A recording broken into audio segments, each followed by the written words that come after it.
Political observers said that fear, particularly that sparked by racial tension, played a major role in determining the result of the New York primary. Those tensions were heightened 3 weeks ago when Yusef Hawkins, a 16-year-old black youth, was killed by a group of whites in the Bensonhurst section of Brooklyn. Hawkins was in Bensonhurst to look at a used car. His attackers reportedly mistook him for someone dating one of the white girls in the neighborhood. In the aftermath of the murder, correspondent Elizabeth Brackett went to Bensonhurst to examine the attitudes of some of its residents. How about it, guys? Come on down, play the game, be a winner over here.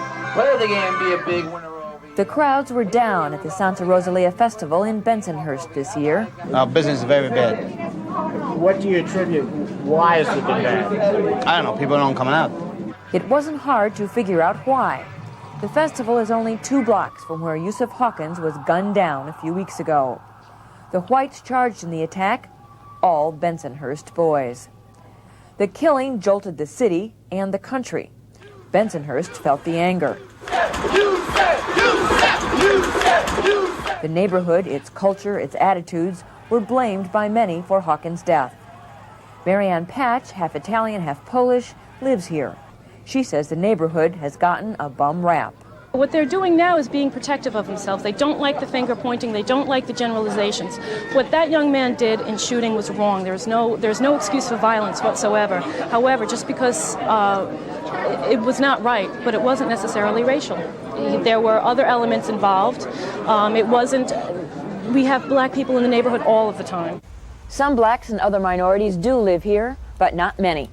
Over 150,000 people reside in the Bensonhurst area of Brooklyn. The 1980 census figures showed that over 93% of them were white. Less than 1% were black. Those numbers have changed somewhat over the last 9 years, but Bensonhurst remains very white and very Italian.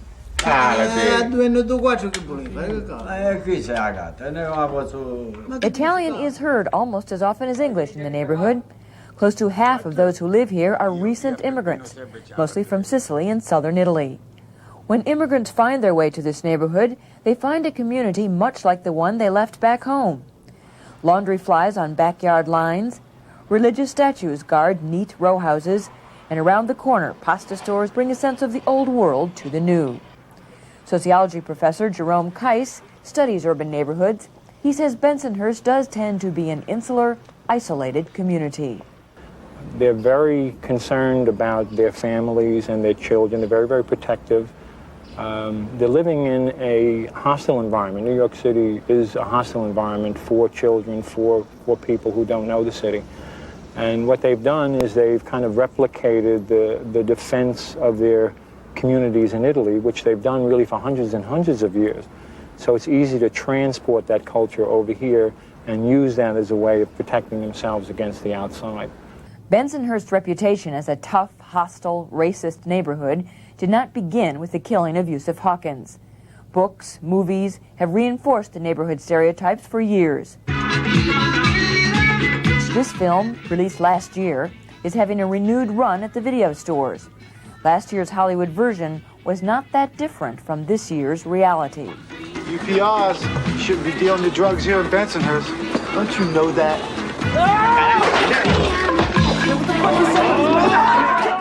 19-year-old Diana Forti works in a local beauty parlor. She has lived in the neighborhood all of her life. She says it is one group that perpetuates the stereotypes. There's a lot of punks in the neighborhood who carry golf clubs in their cars, bats, who walk around like they're tough guys. My uncle's this one, my uncle's that one. You don't know who you're messing with. They all have that macho, wise guy image. Is that important in this neighborhood, to be a wise guy, to be a mafioso? To them it is. To them it is, yeah. To a lot of the wise guys in the neighborhood it is. They are f***ing horrible, They can fuck! The neighborhood wise guys were there when blacks, led by activist preacher Al Sharpton, marched into Bensonhurst to protest the killing of Yusef Hawkins. The protest turned ugly, and the neighborhood once again took the heat. The result has been to isolate the neighborhood even more. Few here will talk to reporters who they say have blown the recent events out of proportion. But the Clinty family did agree to let us join their dinner table to talk about what has happened in their neighborhood. Mariana and Leon Clinny both grew up in Bensonhurst. They met in high school and were married shortly after graduation. Both 35, Leon works as a building engineer in Manhattan. Mariana is a beauty operator. Their 14-year-old daughter, Tara, has begun her freshman year at her parents' old high school this week. 10-year-old Jason is in the 5th grade. The Clinny's lives center around home, family, and the neighborhood. What do you like about this neighborhood? Why do you stay here? Because all my friends are here, my family. I can go out and say hello, take a walk to the corner and stop and talk with people. I know where my children are. I know if I'm not around, somebody will watch them, you know. I feel comfortable here. My family's here. They've always been here. My kids love it here. I'd have to drag them out of here to get them out of here right now. Is this a safe neighborhood for a family? Yeah, it's a pretty tight neighborhood. It's safe. After the shooting and the press coverage, the Clinnys know that's not the way others see Bensonhurst. This neighborhood is known for tattoos. Not that. It's just the neighborhood muscles. is not. I don't know. I was saying Guidos and tattoos and muscle guys and you know, they're saying all these things. Stupid. I thought it was stupid. I have 2 tattoos. And they were I'm not associating everybody with stupid. it. And it's not fair. So how do you think the rest of New York and the rest of the country looks at your neighborhood now?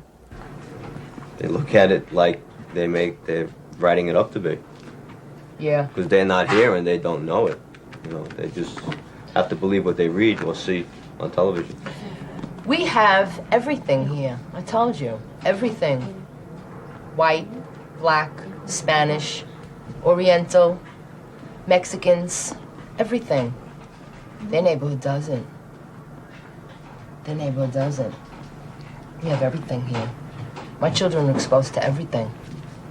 Okay. Would you say this neighborhood is racist? No. No. Some of them are. Right now, Some people. it's Now they made it yeah. very racist. Right now you got some of them out there are acting ridiculous. You know, they're looking for it. But you have that in every You neighborhood. have the handful that off. You have that in every neighborhood. I'm sure the people that came down here to march, there was a group in there just waiting to go at it with us. I'm sure of it. Just like there was a group of us waiting. You know, it's with everybody. That's how it is. You know, everybody in the neighborhood says we're not prejudiced. Yet this incident happened in Bensonhurst. Right. How do you reconcile those two things? Could have happened anywhere. Can't reconcile it. Could have happened anywhere. It happens every day. How come only this incident was made such a big deal out of? It happens every day, everywhere. This don't happen every day. This don't happen every day. You said it was more. You thought it was unusual. It doesn't happen every day. It happens, especially an incident like this. The way this happened. I mean, you read about crime in the city, but this is it's not the same. This is different. Do you think it was a racial crime? Yeah. Well, you're always going to have a handful of people that are racist. But these are neighborhood kids. These kids lived here. They're racist? I don't know them personally, but I would imagine they are. Do you think blacks should be afraid to come into Bensonhurst now? Tara? I would be afraid to go in their neighborhood because I don't know if they would do something to me, but I think they should be afraid because I don't know what anybody's gonna do. We shouldn't be afraid and they shouldn't be afraid. It wasn't like this before everything happened. It was just like everybody that hangs out now, if they see a black person or something, they would say something about them, like, and you know, like something, what is this nigger doing here, something like that. I don't know, just things. What do you think when they say that? It's not right, because it's just a person. Do you say anything? Yeah. I say, just shut up. Is that hard to do?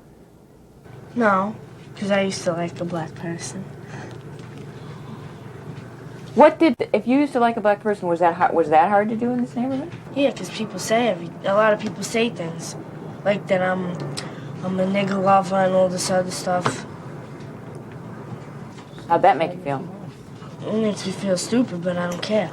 The Clinties' 2 children have picked up surprisingly different attitudes towards blacks. Well, I love my neighborhood, and those people are trying to ruin it. They're trying to take it over, and I don't know.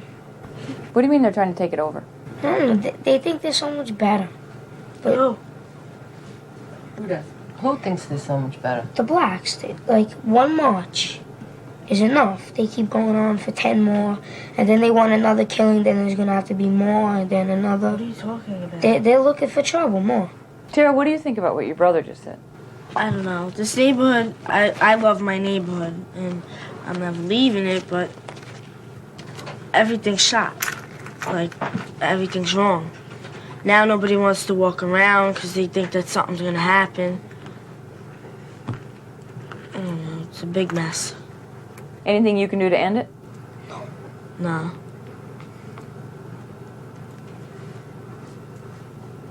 Do you think, like your brother, that the blacks think they're better than everybody?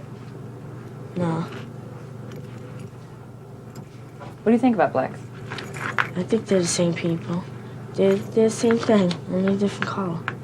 When they say we're not racist, and this is not a racist community, and some of my friends are black, and I've worked with blacks, is that true? Well, it's true that they will respond that way. Racism, again, it's a charge. You see, you're accusing them of being bad people. They will always say, we are not bad people.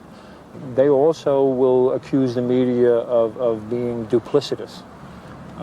You're trying to blame us for something. We never owned slaves. We've only been here for 25 years, 20 years, etc. We didn't create this environment, etc. And in a sense, they're very much they're right. However, none of this excuses the response to people. They're trying to distance themselves for something which they're not directly responsible for. But I think I think everybody in New York City shares a responsibility for what happened to Yusef Hawkins. First tonight, the killing that has gripped New York City and raised questions about the state of race relations in cities throughout the country.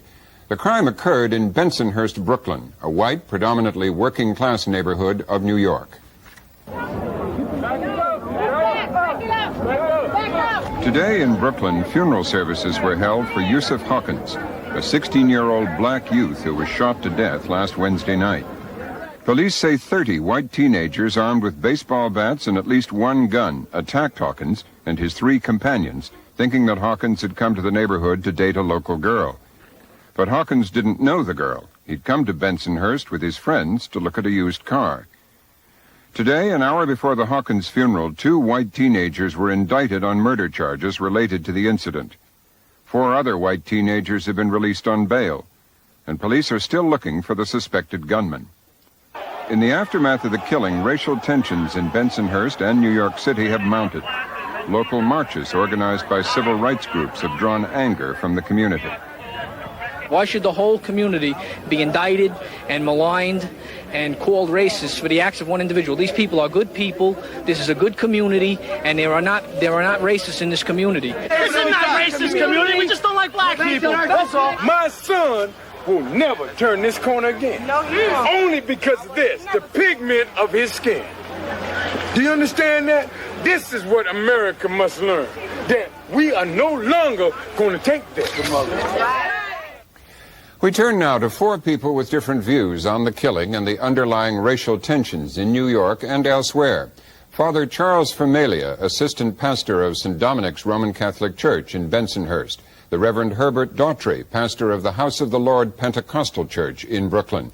Ralph Blumenthal, a New York Times reporter who's been covering the Bensonhurst shooting, and Clarence Page, a columnist for the Chicago Tribune and frequent essayist on the NewsHour.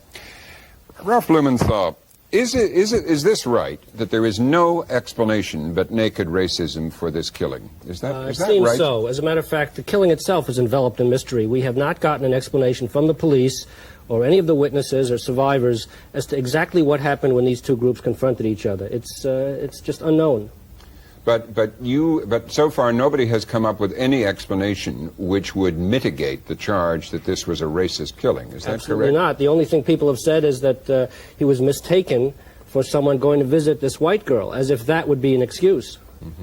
Reverend Daughtry, how do you see it? I see it as a racial motivated killing for several reasons. Number one, there were racial epithets used. There in this neighborhood, and I by no means, and I don't know too many other people who have characterized the entire neighborhood as racist. But in this neighborhood, there have been other acts. About a year ago, we marched in the same neighborhood when two brothers, the Lamont brothers, were attacked. This same neighborhood produced about a year or so ago, pardon me, a leaflet urging not to sell to Asians. And as we have witnessed from the marches, which is a kind of way of exposing, we have the last remark I thought was rather humorous. Well, you laughed, didn't you? They said, we aren't racist, we just hate blacks. We just hate blacks, but we're not racist. And it seemed to me that speaks volume to the situation. Father Familia, this is your parish. How do you see it? I think it's important to get an understanding of what type of a neighborhood we're dealing with, that it is a rather insular neighborhood. People know each other. There are networks of families and friends. And there are what we would call gangs of youths. Gangs not in a negative sense, but rather in the sense that they hang out with each other. And they have certain territories within the neighborhood which they guard. And sometimes they guard them. They feel that if they're being muscled in upon, they react by having a brawl. And very often they brawl with other gangs, so to speak, within the neighborhood, not necessarily blacks. You mean along ethnic lines? Or? Right. But rather those who are from, let's say, 20th Avenue as opposed to 13th Avenue or as opposed to 18th Avenue. And I believe that one thing that has to be kept in mind is that these boys, and this is where I would disagree with you, I think never expected that was going to happen, that the Hawkins boy was going to be killed and shot, because at the element of the alleged killer of the Fama boy is an element which was outside of that particular gang. He heard there was a brawl, he entered upon the scene, he came and he shot the boy, unbeknownst to those who were expecting a brawl. Clarence Page, looking at it from Chicago, how do you view it from all you've read and seen about it? Well, certainly there are people in New York who justifiably view this as a New York problem, and in many ways, of course, it is a community-based problem, but it resonates across the country. Incidents like this, either directly or vaguely somewhat like it, have occurred across the country. Various organizations have tallied dozens of incidents of interracial conflict. The Southern Poverty Law Center, just for one example, cited almost 200 in 1988, about half of those against blacks, the rest against Jews, Asians, white sympathizers, as they categorize it, homosexuals, Hispanics, Native Americans.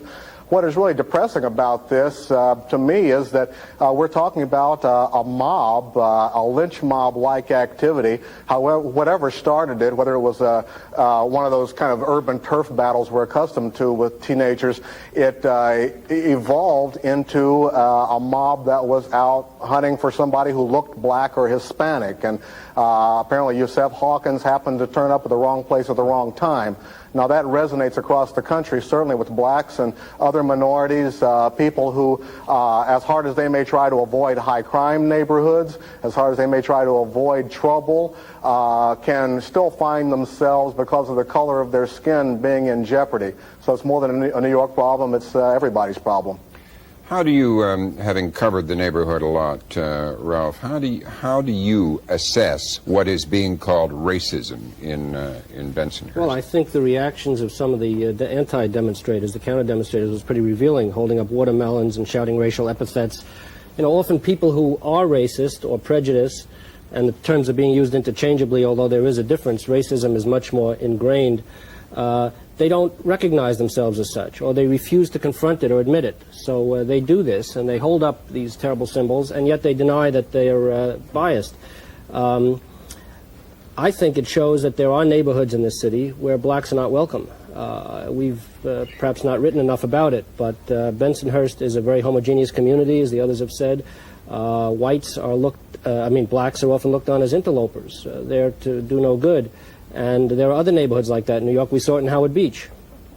Where there was a killing of a black. Where there was a last year. killing, a black was chased out and chased to his death because he was seen suddenly as someone who didn't belong in that neighborhood. He must have been there for some illicit purpose. Does that ring true to you, Father? No, I would disagree. I think that the mob that was outside of near the demonstration shouting out the things they were shouting were not indicative of the entire neighborhood. There were circa 250, 300 who were shouting. I have 3,500 families in my parish.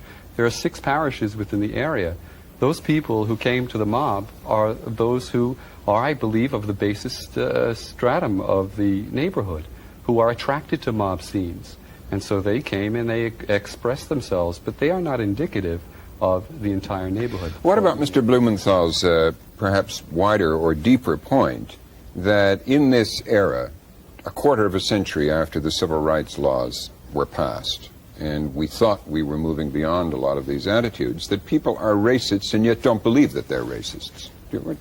No one wants to be labeled. Yeah. And I think that's why much of the neighborhood may be acting defensively, because they don't want to be labeled racist. And so what they want to do, I believe, is to maintain a place where they can live amongst their own people as they lived amongst their own people in their land of origin, that is Italy. It gives them meaning to their lives. Anyone who is not of the neighborhood, anyone who is not of the same cultural background is feared.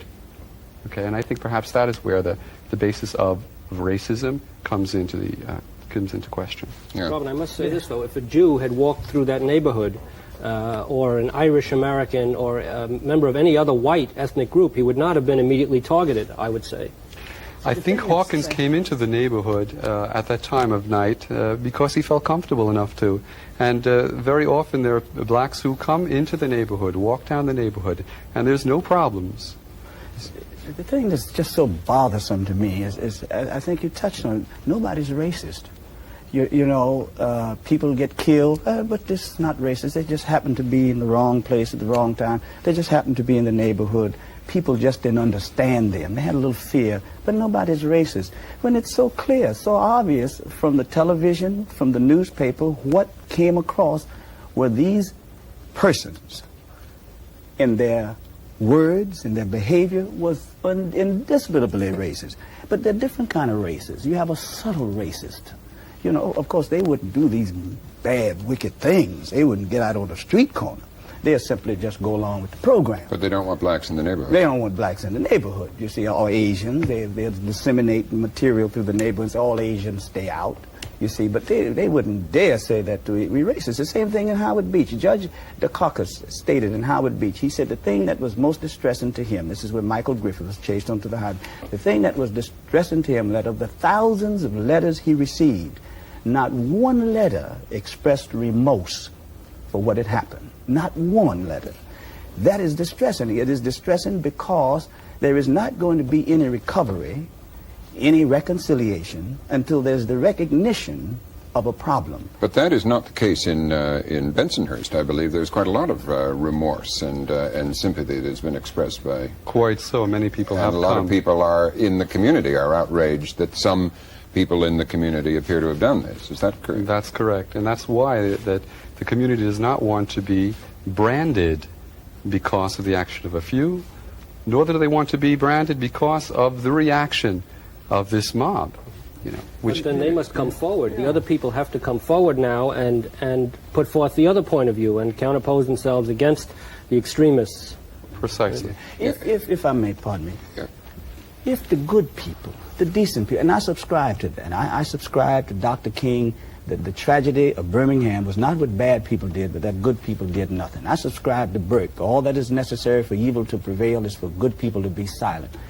If the good people in Bensonhurst would have come out last year when we marched through that neighborhood, when the Lamont brothers were attacked, if the good people would have sent a clear, unmistakable message across that community, across the city, we will not tolerate this, perhaps, just perhaps, Yusef would be alive. They did this in Park Slope. Park Slope in Brooklyn, a young lad named Akeem Davis was attacked. The whites in Park Slope organized themselves, marched to their own community, denouncing bias-related violence. I have not heard of any other violent incident.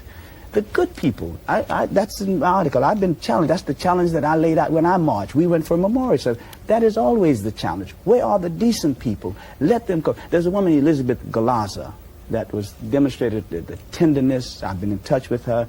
She was the one who held the hand of the dying boy. Yep. That's right, and they were organizing memorial service the other night, turned into something else. But they are good people. When I walk through that community, I begin to give thumbs up sign, V for victory sign. There were people who looked out of the windows and held their hands back up. So I, for one, I'm not indicting the entire community, Father. Let's widen this out a little bit and go back to Clarence Page. Ralph Blumenthal said there are parts of New York where blacks are not welcome. How common is that in other cities, in Chicago and in other cities across the country?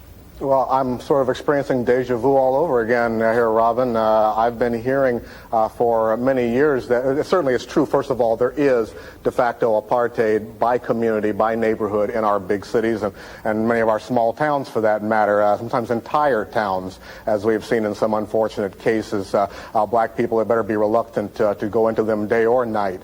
That still exists in the 1980s is truly a tragedy for which we all must take some responsibility. The deja vu I experience is I've been hearing for years that, well, everybody in the community is not bad. It's not a racist neighborhood. There's a few bad apples, but the rest of it is good people. We heard that here on the southwest side in the Marquette Park area when Dr. Martin Luther King was hit in the head with a brick 20 years ago.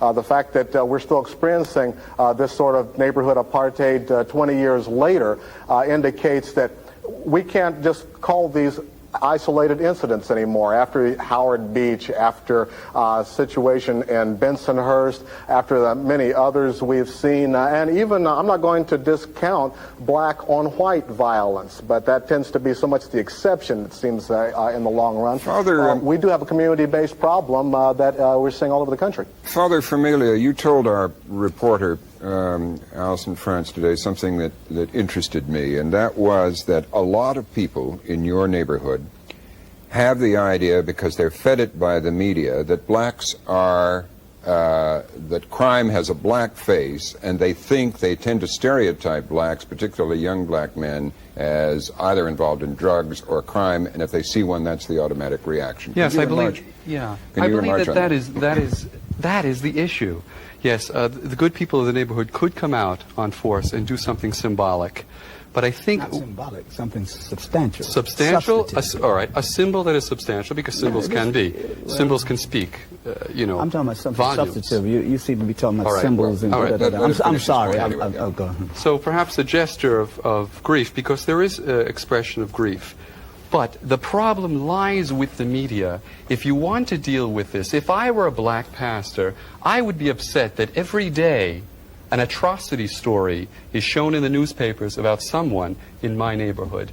Every day. And so you hear one day a woman throws her baby out of the second-story window. Where is it? Crown Heights. Someone rapes a kid on top of a building. Where is it? Jamaica. You're talking about black neighborhood or Hispanic neighborhoods. Right, exactly.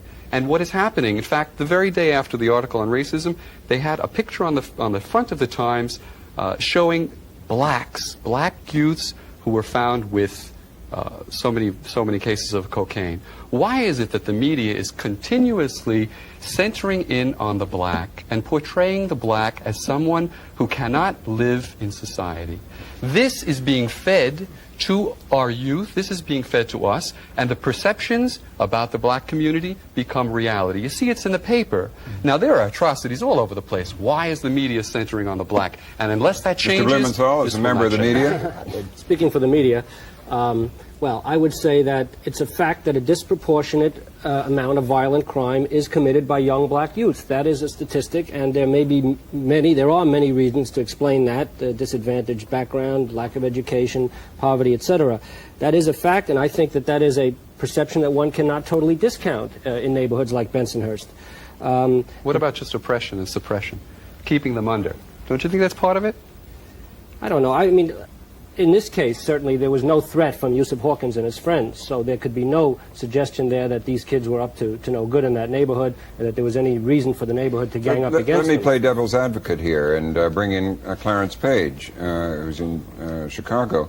Isn't it also true that over the last couple of decades that the presence on television particularly and in the newspapers of blacks who are figures, who are symbols of success in American life, have become at least as frequent as those who could be identified with crack or violent crime or so on? Well, we've certainly seen Willie Horton, no. Clarence Page. Well, we've certainly seen some positive images coming across in the media, more so than we saw 30 years ago when there were, for example, no black anchors on TV news programs to speak of. But the problem is we're dealing with a new generation that doesn't have a sense of history, doesn't have a sense of guilt about the past. If anything, if you have white youngsters who are not educated into the history of the roots of these problems that so many black communities suffer, when they see middle-class black success, all they say is, well, look, they're doing fine. I'm still in a working-class neighborhood. What are they griping about? And if you're not careful, you can really have more resentment building up.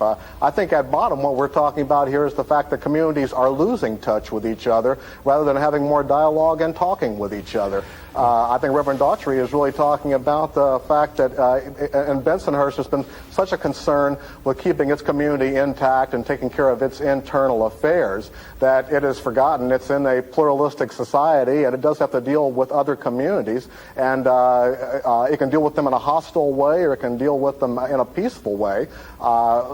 This Yusef Hawkins incident may be isolated in itself, but if it happens again and again, then it becomes more and more difficult for other people, good people in the community, to say, I'm not racist, I wash my hands of it. Gentlemen, I have to interrupt. We have used up our time for this. I'm sorry to tell you. Father Familia and Reverend Daughtry, Ralph Blumenthal, Clarence Page, thank you all for joining us.